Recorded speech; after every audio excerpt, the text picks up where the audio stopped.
여러분 같이 하십니다. 영적인 파수꾼이 필요한 때입니다. 아멘. 자, 요한계시록의 말씀을 보면은 요한계시록을 처음 열면서 사도 요한이 아시아의 7 교회를 소개를 해주고 있는데, 그 중에서 사대라고 하는 교회를 소개할 때 보면 이 사도 요한은 아주 혹독하게, 아주 맹렬하게 이 사대 교회를 평가하고 있습니다. 그 중에 대표적으로 이 사대 교회를 소개하는 말씀이 바로 이와 같은 말씀이지요. 같이 하십니다, 여러분. 살았다 하는 이름은 가졌으나 실상은 죽은 자로다. 한 교회를 가리켜서 내가 살았다고 하는 이름은 가지고 있지만, 그러나 정작 내 모습을 보니 너는 죽은 자로다. 그러면서 이어지는 말씀을 소개해 주고 있는데, 너는 일깨어서 그 남은 바 죽게 된 것을, 아직은 죽지는 않았지만 그러나 죽어가게 되는 것들을 깨우쳐서 아주 굳건하게 하라. 내가 하나님 앞에서 너의 행위에 온전한 것을 내가 찾지 못하였으니, 그러므로 내가 어떻게 말씀을 받았는지, 그리고 또 내가 처음에 어떻게 들었는지, 그 받고 들은 것을 잘 생각하고 잘 지켜서 회개하라. 이렇게 말씀해 주시면서 잃어버린 초심이 무엇인가, 그리고 지금 잘못되게 신앙생활을 하고 있는 것은 무엇인지를 여러분 잘 깨달아서 하나님 앞에 돌이키라라고 하는 것이 사대 교회를 향한 예수님께 계시를 받은 요한의 그런 권면의 이야기입니다. 이 사대 교회는 어떤 역사적인 배경을 가지고 있는가라고 살펴보니까, 이 사대 교회가 있었던 이 사대라고 하는 지역은 고대 리디아라고 하는 왕국의 수도였었습니다. 그리고 이 할리스라고 하는 강이 주변에 있고, 그리고 그 주변 그 할리스 강에서 사금이 채취가 되고, 그리고 도시는 염색 공업이 굉장히 발전이 되어 있어서 그 많은 도시들 가운데서도 굉장히 경제적으로 풍요롭고, 그 다음에 아주 부강한 삶을 살았던 도시가 사대 도시였던 것을 역사적으로 살펴보게 됩니다. 아주 특별한 것은 이 사대는 해발 450m 정도 되는 고지대에, 그런데 아주 공중도시처럼 사대 도시가 형성이 되어 있는 바로 그곳에는 아주 절벽으로 천년의 요새처럼 계곡으로 그렇게 구성이 되어 있어서 이때 당시에 사람들이 저 사대는 공중의 도시다, 아주 높은 곳에 위치한 아주 철저하게 난공불락의 요새처럼, 천연적인 요새처럼 그렇게 되어 있어서 그 성에 살고 있는 사람들도 이 성은 천연적인 요새니 우리가 이 성에 살면서 누구도 침략해오지 못할 것이니 우리는 이 경제적인 부와 함께 영원토록 번성하는 삶을 살게 될 것이라고 하는 그런 자만과 그런 안위감에 빠져 있었다고 이야기는 전해주고 있습니다. 참 이상하지요. 우리가 하나님을 섬기는 일에 있어서 풍요로움과 또 넉넉함 속에서 우리가 하나님을 더 사랑하고 또 하나님의 그 베푸시고 돌보신 은혜에 늘 감사하면서 살면 참 좋을 텐데, 이상하게도 우리의 삶 속에는요, 여러분 등이 따스해지고 배가 고프지 않으면 하나님을 자꾸만 잊어버리는 것 같아요. 때때로는 어려움이 있고 때로는 시련과 역경이 있을 때 비로소 그때 하나님 앞에 자복하고 엎드리면서 하나님의 도우심을 구하고 하나님의 은혜를 구하는 것이, 글쎄요, 우리의 사람의 본성된 마음 자체가 그러할까? 그러나 어쨌든 이 사대라고 하는 지역은 여러분 그렇게 풍요로운 땅, 부강한 땅, 그것도 아주 천연의 요새처럼 그렇게 철두철미하게 자연이 잘 가리고 있어서 침략도 당하지 않는 바로 그 땅. 그러다가 보니까 그 성에 사는 사람들은 자연스럽게 신앙적으로 교회는 세워지고 그리스도인이 되었지만, 그러나 하나님께로 가까이 하지 못하고 하나님께 온전히 순응하지 못하는 그런 삶을, 그런 교회로 전락을 해버렸던 것 같습니다. 그런데 이와 같은 난공불락의 요새였음에도 불구하고 이 사대 도성이 역사 속에 2번 이방민족의 침입을 받아서 아주 철저하게 멸망당하고 유린당했던 시대가 있었는데, 한 번은 BC 548년 BC 6세기경에 페르시아의 고레스 왕에 의해서 완전하게 정복을 당하고, 그리고 약 한 300년쯤 지난 BC 212년경에 이 안티오투스 대제 4세에 의해서 또다시 이 사대 도시가 정복을 당하고 나라가 완전하게 멸망을 하게 됩니다. 그리고 나서 이방 민족들이 와서 그 땅을 차지하게 되지요. 어떻게 이런 천연적인 요새, 난공불락의 요새, 해발 450m 높이의 완전 절벽과 계곡으로 다 이루어져 있고 누구도 침략하지 못할 그렇게 장담했던 그 도성이 어떻게 이렇게 2번씩이나 멸망을 당하게 되는 걸까? 그 속에는 여러분 전해져 오는 하나의 이야기가 있는데, 그것이 후대의 큰 교훈과 가르침으로 우리에게 남겨져 있습니다. 바로 이런 이야기입니다. 페르시아의 고레스가 이제 전 세계를 지배하게 되는, 소위 우리가 학교에서 공부할 때 철기 문명이 시작되는 때거든요. 바벨론도 무너뜨리는 강대국가, 아시아도 무너뜨리는 강대국가, 그러면서 세계를 정복해 갈 때 여러분 이 사대를 정복하기 위해서 많은 군대를 이끌고 이 할리스 강을 건너와서 사대라고 하는 도성을 포위를 하게 됩니다. 그런데 이 도성을 올라가야 되는데 절벽으로 되어 있고 길이 없어서 이 사대 도성을 올라가지 못하고 정복을 하지 못하는 겁니다. 그래서 무려 14일 동안 포위만 하고 있는 채 꼼짝달싹도 못하고 어떻게 하면 침입로를 찾을 수 있을까? 어떻게 하면 이 사대에 올라갈 수 있을까? 그러는 중에 길을 찾지 못하고 그냥 하루하루 시간을 지나가는데, 그때 고레스가 병사들에게 방을 하나 내리죠. 이 사대를 올라갈 수 있는 길을 찾아내는 사람, 침입로를 찾아내는 사람에게 큰 상을 주겠다.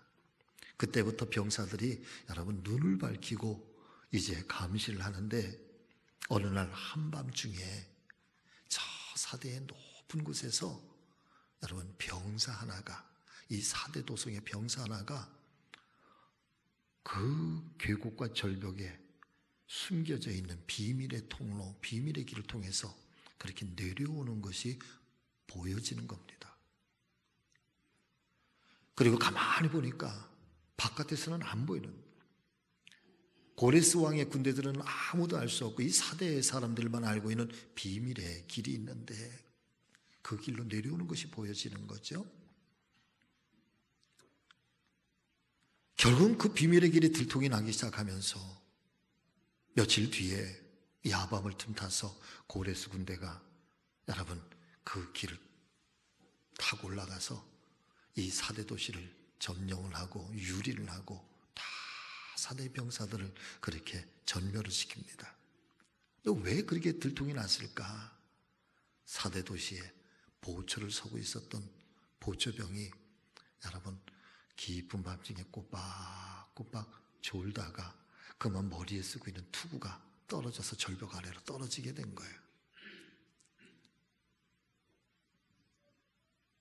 투구를 잃어버리면 징계를 받을 것이 두려워서 그 한밤중에 자기 혼자 몰래 그 길을 내려왔다가 그 길이 발각이 되고 만 것입니다. 고레스 왕의 군대가 그 사대 도성에 그 길을 따라서 올라가 보니까 사랑하는 여러분, 사대의 병사들이요 다 술을 먹고 그리고 다 깊은 잠에 빠져 있다는 거죠. 이 성은 절대로 침략당할 일이 없을 거야. 누구도 여기에 올라올 수 없을 거야. 그런 자만심에 술과 그렇게 방탕하게 깊은 잠에, 그래서 제대로 저항도 하지 못한 채 함락이 되어서 무참하게 전멸을 당하게 되었다는 것입니다. 여러분, 이 역사 속에서 벌어진 이 이야기가 전해주는 의미가 과연 무엇일까요? 그것은 바로 파수꾼이 깨어있지 않았기 때문에 벌어진 불행한 사건이었던 것입니다. 바꿔서 말씀을 드리면 한 나라와 한 민족도 그러하고 어쩌면 한 교회와 한 가정도 마찬가지로 파수꾼과 같이 영적으로 깨어 있어서 지키는 사람이 없다면 똑같은 불행을 막을 수가 없다는 역사적인 교훈이면서도 가르침인 것입니다.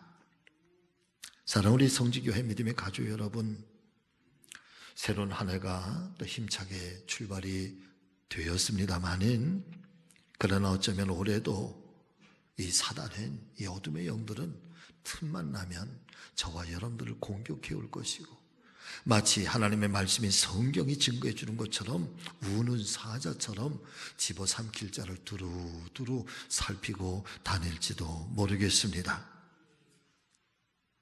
그리고 수없이 많은 시험거리를 우리들 가운데 뿌려 놓을 것입니다. 아무쪼록 이 종이 간절한 마음으로 기도하는 것은 어떤 시험에도 능히 감당할 수 있는 믿음의 능력이 있게 되시기를 주의 이름으로 축복합니다. 그리고 시험에 빠지지 않도록 늘 깨어 있어서 기도에 힘쓰고 늘 경각심을 갖고 한순간순간 여러분 주님과 함께 동행하는, 그리고 성령의 도우심을 받는 믿음의 사람들이 되어주시기를 주님의 이름으로 간곡하게 부탁을 드립니다.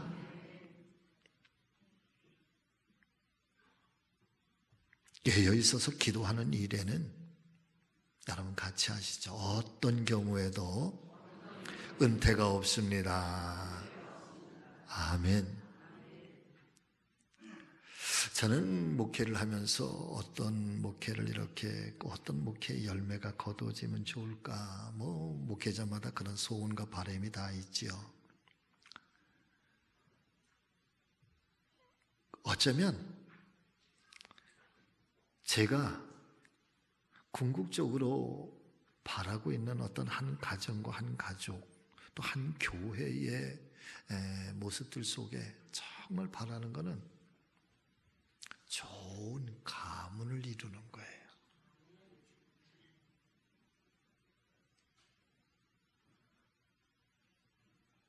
재벌의 가문도 좋다. 할렐루야. 학자의 가문도 좋다. 어떤 정치인의 그런 가문도 좋다. 그러나 그 중에 제일 좋은 거는 신앙의 영적 가문을 이루는 거예요. 이 신앙의 영적 가문을 이루는 데 있어서 가장 깊은 토대가 뭘까?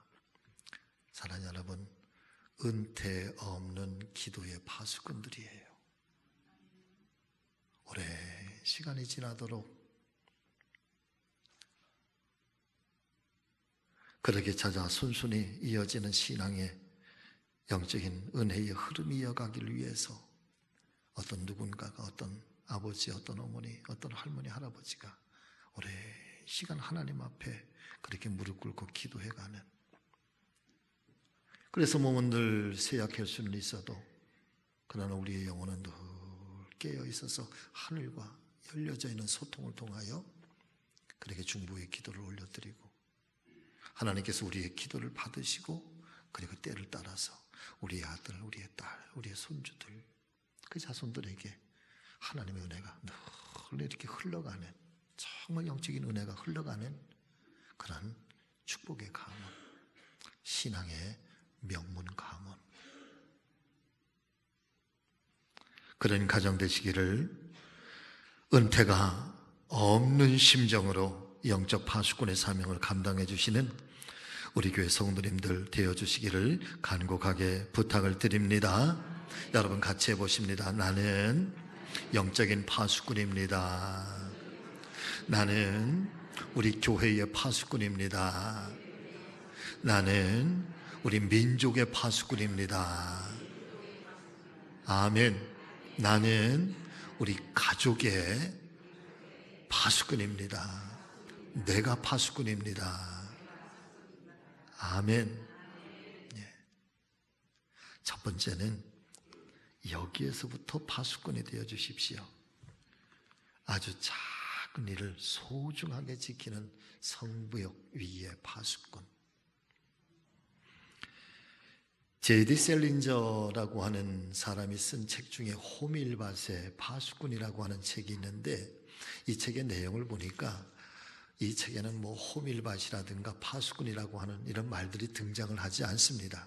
다만 이 책의 주인공인 홀든 콜필드라고 하는 어린 아이가 장래의 꿈이 뭐냐 하면, 나는 이 메밀밭, 이 호밀밭의 파수꾼이 되는 게 꿈인 거예요. 자기의 장래의 희망인 거예요. 그래서 이 책의 제목이 호밀밭의 파수꾼이에요. 그런데 이 홀든 콜필드라고 하는 이 어린 소년이 파수꾼이 도대체 뭐냐라고 하는 것에 대해서, 그 역할에 대해서 이 책 속에서 이렇게 소개를 해주고 설명을 해주고 있습니다. 자, 보세요. 나는 넓은 호밀밭 가운데서 조그만 어린아이들, 자기도 조그맣지만 조그만 어린아이들이 재미있게 놀고 있는 것을 항상 눈에 그려보는데, 내가 하는 일은 누구든지 이 넓은 호밀밭에서 놀다가 그만 호밀밭 옆에 있는 낭떠러지로 떨어질 것 같으면, 근데 이 콜필드라고 얘기하는 이 낭떠러지가 무슨 뭐 수메타, 10m, 20m 되는 게 아니에요. 한 1m 정도, 아주 그렇게 아이들이 이렇게 떨어지면 약간 굴러 떨어질 그런 정도예요. 그런데 이 어린아이가 볼 때는 이게 굉장히 높고 위험한 걸로 보이는 거예요. 근데 어린아이들이 메밀밭, 이 호밀밭에서 놀다가 혹시 여기에 떨어지면 큰일 날 것 같으니까, 자, 낭떠러지로 떨어질 것 같으면 얼른 가서 붙잡아 주는 거야. 이를테면 내가 호밀밭의 파수꾼이 되는 거지. 물론 장래 희망이 겨우 그런 일인가 라고 사람들이 놀려대면서 그 일이 바보 같은 짓이라는 것은 나도 알고 있어. 그러나 보잘것없는 일인 것 같아도 누군가는, 제가 감동받는 장면이 여기에요. 그 누군가는, 그 어떤 사람은 반드시 이 호밀밭의 파수꾼의 역할을 감당할 사람이 있어야 하거든. 그래야지만 어린아이들이 안전하게 호밀밭에서 놀 수 있기 때문이야. 사랑하는 여러분들이요, 이 호밀밭의 파수꾼이라고 하는 이 역할이 다른 사람들이 보기에는 비록 보잘것없는 일인 것처럼 보여지고 하찮은 일인 것처럼 보여지지만, 여러분, 그 누군가는 반드시 이 호밀밭의 파수꾼이 되어 주어야지만 많은 어린아이들이 이 호밀밭에서 안전하게 놀이를 즐길 수가 있게 된다는 것입니다. 말씀 속에서 들려주시는 하나님의 음성을 여러분 잘 소중하게 들어보시기를 바랍니다. 과연 파수꾼이 감당해야 하는 사명 중에 가장 중요한 사명이 무엇일까요? 그것은 바로 성벽 위에 파수꾼이 되어서 주야로 계속해서 잠잠하지 않게 하라. 그리고 너는 그 일을 하는 것을 쉬지 말아라. 오늘 말씀을 이렇게 묵상해 보면은 굉장히 중요한 의미가 있는데, 성벽 위에 높은 곳에서 세상을 이렇게 낮은 곳을 다 내려다보면서 세상 사람들을 이렇게 살펴보면서 나는 쉬지 말라, 잠잠하지 말라. 파수꾼의 사명을 감당하라는 거지요. 그런데 또 다른 사명이 하나 있는데 그것은 하나님께서 이 백성들을 돌아보고 지키고 살펴보게 하시는 여호와를 쉬지 않게 하라는 것. 하나님의 일하심을 쉬지 않게 하라는 것. 여러분 이해가 되시나요? 하나님을 자꾸 깨우라는 거야. 그 일을 내가 하라는 거야.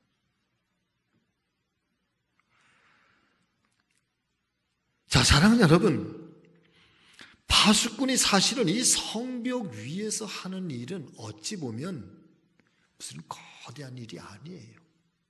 나팔 하나 들고, 그리고 어느 순간이 다가올지 모르죠. 어쩌면 1년 내내 지나가도 단 한 번도 이 나팔을 부는 일이 없을지도 모르고, 어쩌면 평생 살아가는 동안에도 단 한 번 이 나팔을 부는 일이 없을지도 모릅니다. 그럼에도 불구하고 늘 깨어 있어서 그 나팔 하나 붙들고 어느 때에 위기의 순간이 다가왔을 때 그 나팔을 부는 일. 어떤 사람이 볼 때는 정말 보잘것없는 것처럼 보여지고 아주 사소한 일인 것처럼 보여지고 아주 작은 일인 것처럼 보여지지만은, 그러나 그 작은 일이, 그 사소한 일이 사랑하는 여러분 든든하게 그 역할을 감당해낼 때 결국은 성벽 아래에 있는 모든 백성들이 안심의 삶을 살 수 있고 평화의 삶을 살 수 있다는 것을 우리는 깨달아야 될 것입니다.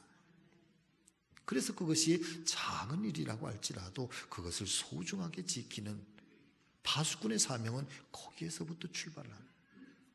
그런데 세상은 어떻습니까? 세상은 크고 화려하고 웅장한 것에 마음에 눈을 빼앗기고 살아가고 있습니다. 작고 사소한 일들은 하찮은 것이라 생각하면서 무시하는 경향이 많은 것이 사실입니다.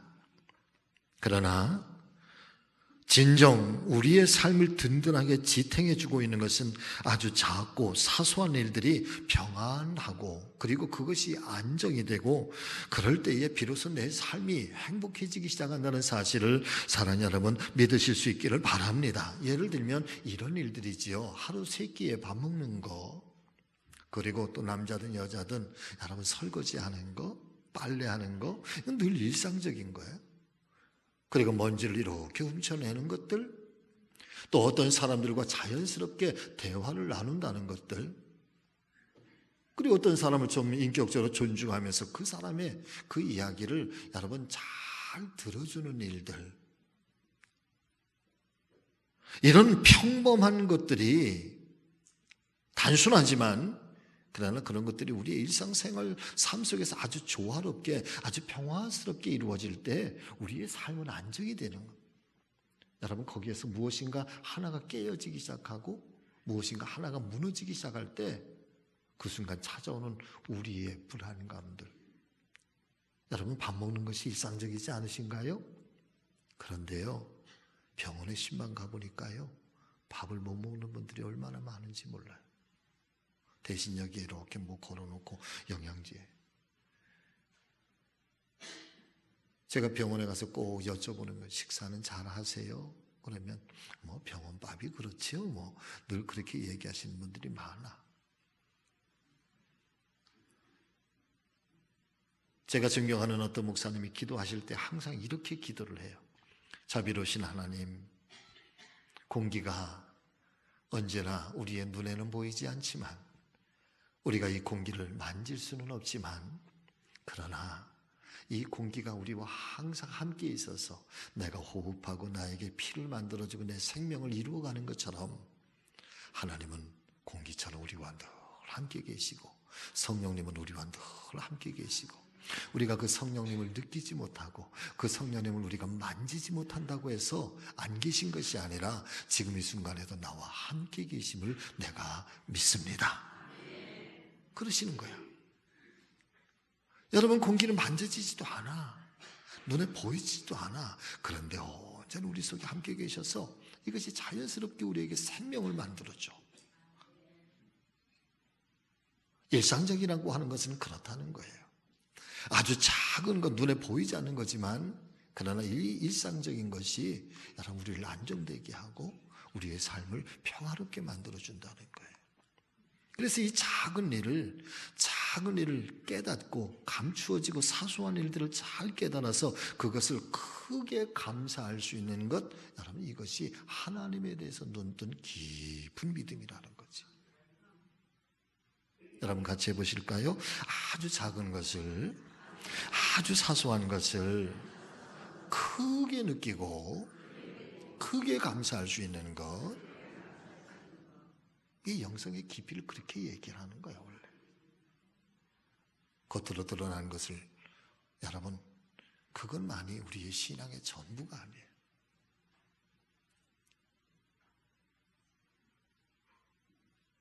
자, 스가랴 4장 10절의 말씀 한번 보실까요? 여러분 같이 읽어보겠습니다. 작은 일의 날이라고 멸시하는 자가 누구냐? 아멘. 이 말씀이 등장하게 되는 배경은 바로 그런 거예요. 이스라엘 백성들이 바벨론의 포로로 잡혀갔다가 70년 만에 돌아왔어요. 수많은 사람들이 돌아왔습니다. 그들이 떠나갈 때에는 솔로몬의 성전에서 예배를 드리고 솔로몬의 그 화려하고 거대한 성전에서 하나님을 경배하고 찬양했어요. 그런데 70년 만에 돌아와 보니까 솔로몬의 성전은 폐허가 되어버렸고 돌에 돌 하나 남기자 다 무너져 버리고, 그리고 거기에 느헤미야와 에스라가 새로 세운 아주 조그마한 성전이 있는 거예요. 너무 보잘것없는 거예요. 가난한 시절, 어려운 시절에 그 성전을 지었으니까. 그 돌아왔던 사람들이 옛날에 그 솔로몬의 성전을 기억하면서 에게게 왜 하나님의 성전이 이렇게 보잘것없느냐고, 왜 이렇게 초라하느냐고 그러면서 이 성전을 무시하고 성전을 가까이 하지 않은 거예요. 그런 이스라엘 백성들에 대해서 하나님께서 스가랴 선지자를 통해서 들려주시는 이야기가 바로 이 스가랴 4장 10절의 이야기예요. 작은 일의 날이라고 멸시하는 자가 누구냐? 이 말씀 속에는 하나님의 마음이 담겨져 있는 거예요. 하나님의 성전이 성전되는 것은 크고 화려함에 있는 것이 아니라는 거예요. 작은 것이라고 무시하지 말고 중요한 것은 그 작음 속에 창조주 위대하신 그 하나님의 그 성전 안에 계신 것이 중요한 거지. 그가 아무리 화려하다고 할지라도 너희의 예전의 선조들이 너희가 예전에 그랬던 것처럼 그 솔로몬의 크고 화려한 궁전이라고 할지라도 성전이라고 할지라도 여러분 하나님이 계시지 아니하시고 너희가 그 하나님의 말씀을 무시하고 하나님 말씀이 언제나 가까이 있다고 그 작은 일을 멸시했던 너희가 결국은 나라를 빼앗기고 그런 처참한 일을 당했던 것처럼 성전의 자금속이라도 이 속에서 하나님의 말씀을 소중하게 여기고 그리고 그 하나님 앞에 온전히 순복할 수 있는 그런 하나님의 사람들이 있다고 한다면 이 성전은 세상에서 가장 큰 성전이라는 거예요.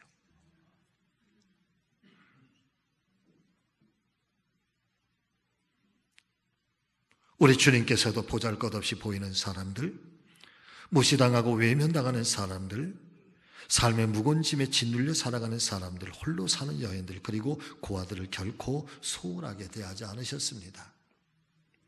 여러분, 이 건강한 사회, 건강한 교회는요, 약한 사람들을 어떻게 생각하고 어떻게 돌보는가, 그리고 어떻게 대하고 있는가에 따라서 사회의 건강성과 이 거룩한 교회의 건강성은 거기에 있다는 거예요. 여러분 예수님의 말씀을 한번 보세요. 마태복음 25장 35절 이하의 말씀, 조금 길지만 우리 한번 좀 같이 읽어보겠습니다. 시작.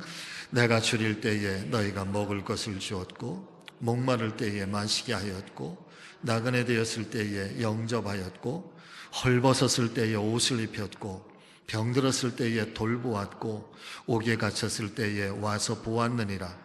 이에 의인들이 대답하여 이르되 주여 우리가 어느 때에 주께서 줄이신 것을 보고 음식을 대접하였으며 목마른 것을 보고 마시게 하였나이까?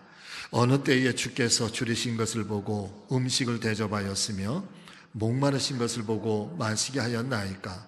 어느 때에 나그네 되신 것을 보고 영접하였으며 헐벗으신 것을 보고 옷 입혔나이까? 어느 때에 병드신 것이나 옥에 갇히신 것을 보고 가서 배웠나이까? 하리니 임금이 대답하여 이르시되 내가 진실로 너희에게 이르노니 너희가 여기 내 형제 중에 지극히 작은 자 하나에게 한 것이 곧 내게 한 것이니라. 아멘. 여러분, 참된 영성은 겉으로 드러나는 것에 있는 것이 아니에요. 바울의 표현대로라고 한다면 경건의 모양만 있는 것이 아니라 경건의 모양 속에 담겨져 있는 경건의 능력이 있어야 되는 거예요. 우리의 신앙의 기품이라고 하는 것, 여러분, 그것은 내가 혼자 있을 때 드러나요. 홀로 있을 때, 내가 혼자 있을 때 내가 무슨 생각을 하고 있는가? 내가 혼자 있을 때 무엇을 추구하는가? 내가 혼자 있을 때 내가 어떤 생각을 하고 있는가? 자기 인식 속에 나는 주님 앞에 죄인일 수밖에 없습니다 라고 하는 이 홀로 있음의 고백이 여러분 점점 더 하나님께로 가까이 다가가게 하고 하나님 앞에 정직하게 만드는 거예요. 작은 일을 소중하게 여기는 것, 이게 파수꾼의 시작이에요. 아멘. 오늘의 한 가지 말씀을 드립니다.